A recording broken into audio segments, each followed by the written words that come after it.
ETF यानी exchange traded fund में investment करके म्यूचुअल फंड से ज़्यादा कमाना चाहते हो? डेफिनेटली कमा सकते हो, पर पहले जान तो लीजिए होते क्या हैं, कितनी तरह के होते हैं, कौन से अच्छे ईटीएफ हैं। चलो जल्दी से सब बताता हूँ।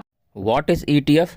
ETF is a type of pool investment security that holds multiple underlying assets rather than only one. इसका मतलब ये है दोस्तों कि ETF में कोई एक स्टॉक ना होके वो बंच ऑफ स्टॉक्स होता है, मतलब मल्टीपल स्टॉक होने की वजह से आपका रिस्क डाइवर्सिफाइड हो जाता है। रिलायंस, टाटा, बजाज जैसे बड़े हैवीवेट स्टॉक के साथ ये भी स्टॉक एक्सचेंज में ट्रेड होते हैं। आप इसे अपने डीमेट के थ्रू डायरेक्ट बाय और सेल कर सकते हो। अब चाहे इसमें आप एसआईपी करो, लमसम करो या मार्केट की गिरावट पे बाय करो, ये सारी चीज़ें आपके हाथ में हैं।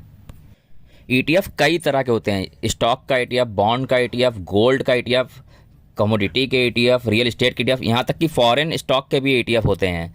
अब स्पेशल फंड मतलब स्पेशल ईटीएफ क्या होता है, जैसे आपको सिर्फ गोल्ड में इन्वेस्टमेंट करना है तो सिर्फ स्पेशली गोल्ड का ईटीएफ भी आपको मिल जाएगा। गोल्ड में इन्वेस्टमेंट करने के लिए आपको 1 लाख रुपए की जरूरत नहीं है, आप 200-300 रुपए से भी अपना गोल्ड का ईटीएफ में इन्वेस्टमेंट स्टार्ट कर सकते हो।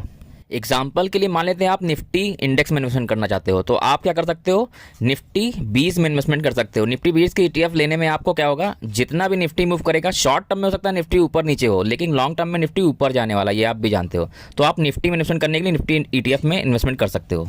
आगे भी मैं आपको इन्वेस्टमेंट के बेस्ट ऑप्शन बताता रहूँगा जिससे आप ज़्यादा प्रॉफिट कमा सको। एक और बात, ईटीएफ में जो भी स्टॉक्स में आपको डिविडेंड मिलता है वो डायरेक्टली री इन्वेस्टमेंट हो जाता है और आपको म्यूचुअल फंड की तरह कोई भी मैनेजमेंट फीस देने की ज़रूरत नहीं है, बस मामूली से ब्रोकरेज और गवर्नमेंट टैक्स देना होता है। चलिए मिलते हैं, बाय बाय।